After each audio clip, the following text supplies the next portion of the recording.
Allez, bonsoir, monsieur. Bonsoir. J'ai juste une petite question à M. Edelonga. D'accord. Si c'est possible en arabe. C'est pas grave, hein. Allez, Oui, et puis on vous répond avec plaisir et on vous répondra en français. On va traduire. Allez-y, monsieur, on vous écoute. Allez-y. مساء الخير موسى، مساء الخير إيدير، مسيو دريف أتوس. حبيت نقول باللي مسيو لونغار أنا تبعت هاد ليستوار تاع المولودية هاد اللي كاتما ولا سا موا باسي. La question, s'il vous plaît. La question, s'il vous plaît. Oui, On n'a pas oui, le temps. oui. La question. Si monsieur. Ok. La question, c'est pas grave, même en arabe. On va lui Allez-y, traduire. monsieur, en Allez-y, arabe, en la kabyle, en question. berbère, Si posez la monsieur question. Bourawa a signé cette fiche de date,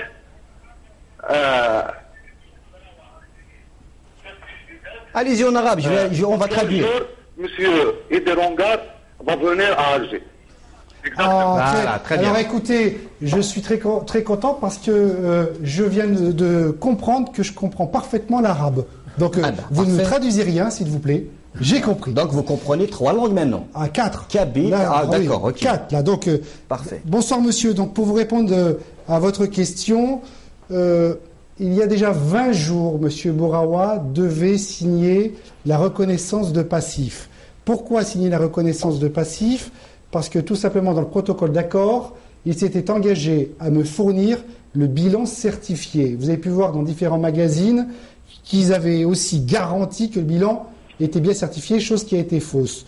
Donc, pour montrer mon indulgence et pour montrer ma conviction de vouloir reprendre le Mouloudia, j'avais proposé, avec une discussion avec mes conseillers et aussi M. Drif, de leur faire signer une garantie de passif.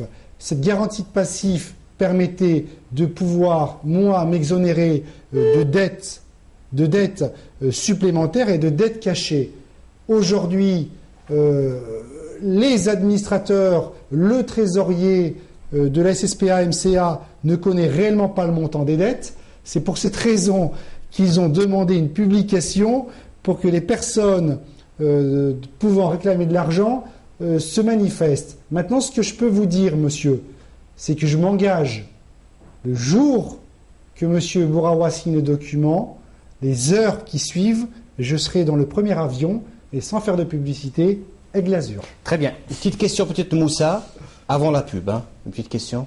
Non, moi je sors tout. On parle du domaine technique maintenant. Maintenant, dans le monde footballistique professionnel, sans l'argent, on ne peut rien faire. Et je vous donne un exemple. Par exemple, il y a des Qataris qui ont investi au PSG l'année dernière. Cette année, ils ont promis d'investir au PSG. En contrepartie, ils vont jouer la Champions League la saison dans la même année, quoi. Vous, demain, imaginons que vous êtes président du MCA. Qu'est-ce que vous allez promettre à ces supporters, quoi?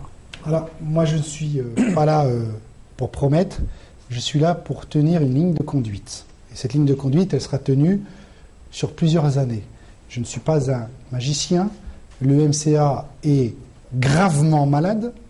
Donc, je ne suis pas là pour dire, messieurs les supporters, je reprends le Mouloudia et demain, on est premier. Vous me parlez du point de vue financier. Parce qu'il faut être clair avec les supporters. Et comme j'ai déjà dit, ils ne sont pas dupes. Donc, il faut leur expliquer. Je crois qu'il y a aussi un problème de communication avec les supporters et ils ne sont pas écoutés. Ils ne sont pas écoutés. Et ça, c'est dommage. C'est dommage. Leur expliquer la réalité. Voilà. Le Mouloudia est handicapé. Voilà ce que l'on va pouvoir faire cette année. Et voici les objectifs pour les années futures. Justement, je vais juste rejoindre Moussa une seconde, Younis.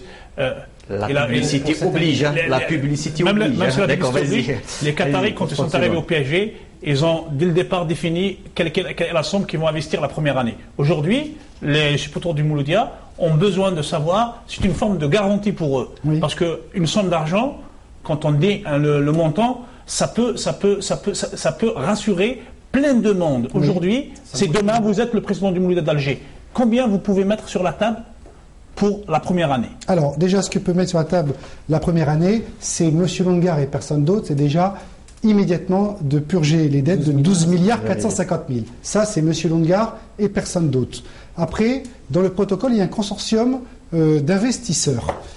Quand je peux écouter certaines personnes dire M. Longar n'a pas d'argent même pour s'acheter un costume, M. Longar n'a pas les moyens de reprendre le Mouloudia, je dirais à ces propres personnes qui sont administrateurs ou actionnaires du Mouloudia, d'abord lisez le protocole d'accord avant de raconter des bêtises aussi énormes que vous.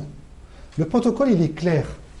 Il dit que M. Longar payera les dettes de 12 milliards 450 millions. Pourquoi M. Longar? Parce que M. Longar veut les actions du Mouloudia. Pour avoir les actions du Mouloudia, il faut l'ouverture du capital. Pour ouvrir le capital d'une société en déficit, il faut combler le déficit. Donc en comblant le déficit de 12 milliards 450 millions, je rachète les actions.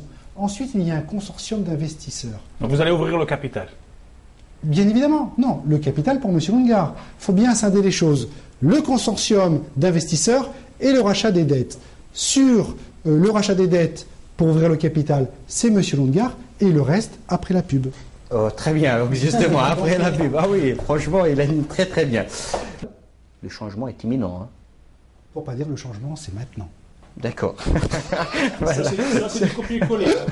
Attention, parce que ça a été utilisé. D'accord. On a parlé un petit peu sur les financements justement tout à l'heure. Oui. Vous avez parlé de purger la dette. Voilà, ici. donc on était sur purger la dette, bien évidemment, avant la publicité. Donc il est aussi normal de pouvoir répondre à la deuxième question.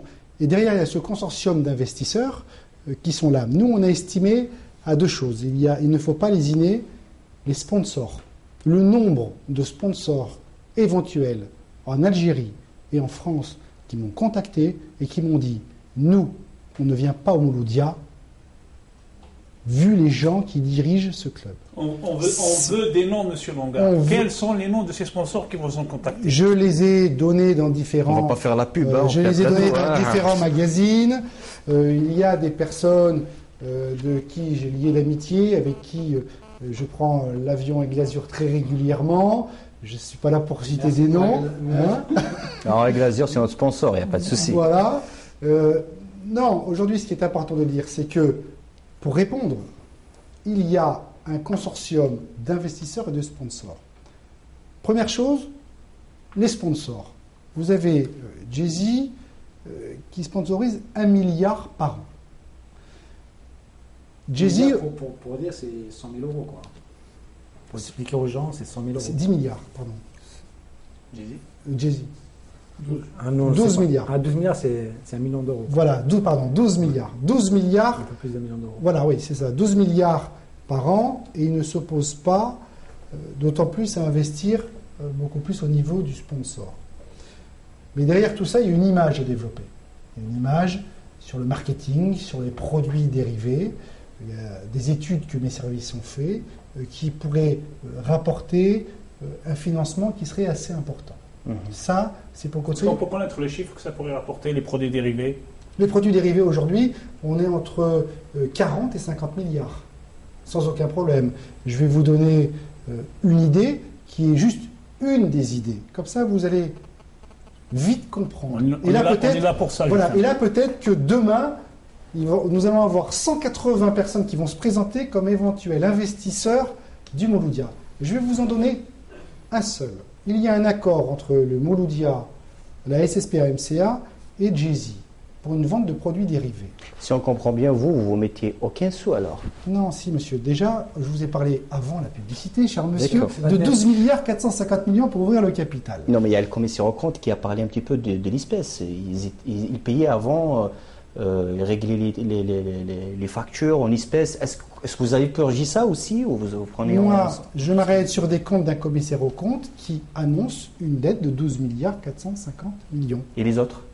Les autres, elles ne sont pas connues puisque c'est le propre commissaire aux comptes qui dit 12 milliards 450 millions. Et vous vous basez sur quel bilan? Bilan 2010, bilan 2011 pour le dernier bilan arrêté, 2011, et ce qui est venu après. Voilà, apparemment, ça serait monté à 14 millions 450 000.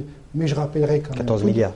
14 milliards, mais je rappellerai quand même, tout de même, lors de la première réunion que je suis venu pour la négociation, qui avait été enregistrée par Mouloudia.org, qui travaille d'une façon très dynamique pour ce club, il y avait le trésorier, le comptable, l'avocat et tous les services compétents de la SSPA MCA. J'avais 14 personnes face à moi. Et les vidéos, je peux vous les ressortir parce qu'elles ont été publiques. Aucun ne savait le montant des dettes de la SSPA MCA. Il y en a un seul qui a dit « Votre dette, elle est de temps ». Il s'appelle M. Loungard. Vous trouvez ça normal, messieurs, et vous, les spectateurs, qu'aucune personne connaisse le montant des dettes? Vous trouvez encore d'autant plus normal qu'ils sont obligés de faire une publication pour savoir s'ils ont des dettes supplémentaires? Je crois qu'aujourd'hui, on gère une SSPA MCA comme une société et pas comme une épicerie. Alors aujourd'hui, on va annoncer dans les journaux, si on vous doit de l'argent, il faut vous présenter. Je trouve ça déjà une situation catastrophique. Je suis désolé. Une SSPA doit se gérer comme une affaire personnelle. Quand je vais acheter mon pain, je sais que j'ai payé tant, je sais qu'il me reste tant dans mon compte en banque. Alors, ils ne savaient pas le montant des dettes. 2, ils sont obligés de faire une parution dans les journaux pour savoir combien ils doivent. Donc là, ça démontre une gestion d'un amateurisme total. Avec tout le respect que je leur dois. Très bien. Qu'est-ce que vous allez répondre aux gens qui ils le disent, hein, pratiquement, il y a certains qui se disent que M. Idir Loungard, il voulait se faire une pub avec cette nouvelle histoire de la crise du Mouloudia d'Alger. Se faire une pub, je l'ai dit préalablement, tout à l'heure, il y a environ 40 minutes. Je n'ai pas besoin de pub en Algérie. Quelle pub va m'apporter l'Algérie? Il me semble qu'en février 2012, on ne parlait pas de M. Idir Loungard en Algérie. Et pourtant, j'ai fait mon petit bonhomme de chemin dans les affaires, en France et à l'étranger. Donc j'ai besoin de quelle pub, moi, aujourd'hui? Si d'une pub qu'on me reproche en me disant « Mais monsieur Loungard, pourquoi vous allez investir en Algérie et pourquoi vous n'investissez pas encore un peu plus en France ?» Donc, bien au contraire, j'ai une conviction, j'ai des engagements. Je me suis engagé auprès de M. Drif, je me suis engagé auprès de mon cousin et je me suis engagé aujourd'hui auprès des supporters. Donc, M. Drif, pourquoi il s'est retiré, justement? Je vais vous répondre. D'accord. Je vais vous répondre. Non, mais c'est avant de perdre le fil de la discussion, parce que c'est très important ce que vous disiez tout à l'heure, que c'est-à-dire la proposition que vous allez faire, il va y avoir des milliers d'investisseurs qui voudraient venir au Mouloudia, parce que vous voulez proposer quelque chose. Pas des milliers, des dizaines d'investisseurs qui vont créer des millions de recettes. Alors, voilà, donc on aimerait bien connaître le fond de votre idée. Eh bien, le fond, c'est pas le fond de l'idée, c'est le fond qui a été calculé et maîtrisé. Autorisation des produits Jay-Z en produits dérivés. C'est simple. L'étude de mes services, il est ressorti cela. 97% des Algérois consomment des cartes prépayées. Dans ces 97% des Algérois qui consomment des cartes prépayées, sur un sondage de 500 personnes, 94% sont supporters du Mouloudia. Ce ne sont que des sondages. Oui, mais quand vous faites 97% économiquement de cartes prépayées, et que dans ces 97%, il y a 94% de Mouloudia, même si ce sont que des sondages, divisons par 2 ou même par 3, de 94, on va descendre à 30%. C'est 2 600 000 euros de recettes par an, juste en produits dérivés. Et derrière cela, je ne vous parle même pas des vêtements.